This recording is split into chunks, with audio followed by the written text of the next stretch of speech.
पालकमंत्री चंद्रकांत दादा यांच्या आदेशाने पेठ सर्व्हिस रस्ता रातोरात दुरुस्त.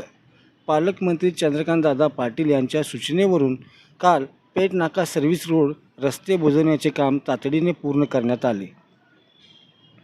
तसेच पाऊस थांबल्यानंतर रस्ता तातडीने व्यवस्थित करण्याची हमी नॅशनल हायवे अथॉरिटी ऑफ इंडियाच्या अधिकाऱ्याने दिली.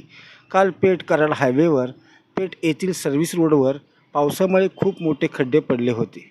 संपूर्ण रस्त्यावर पावसाचे पाणी साठल्यामुळे खड्ड्यांचा अंदाज येत नव्हता. त्यामुळे येणाऱ्या जाणाऱ्या वाहनांचे नुकसान होत होते. पालकमंत्री चंद्रकांत दादा पाटील यांच्या गाड्यांचा ताफा तिथून गेला. त्यावेळी एकंदर रस्त्याची अवस्था आणि वाहनधारकांचे होणारे हाल बघून त्यांनी तातडीने नॅशनल हायवे अथॉरिटीच्या अधिकाऱ्यांशी संपर्क साधून त्या रस्त्याचे काम तातडीने करण्याचे आदेश दिला. त्यानंतर लगेचच हायवे अथॉरिटीच्या अधिकाऱ्यांनी रातोरात त्या रस्त्याचे काम पूर्ण करून साठलेल्या पाण्याचा निचरा होण्यासाठी व्यवस्था केली. तसेच संपूर्ण रस्ता खड्डे भरून व लेवल करून वाहतूक योग्य केला. पाऊस थांबल्यानंतर पूर्णपणे तो रस्ता व्यवस्थित दुरुस्त करून घेण्यात येईल असे त्यांनी सांगितले. तातडीने काम केल्याबद्दल वाहनधारकांच्या मध्ये समाधान व्यक्त होत आहे.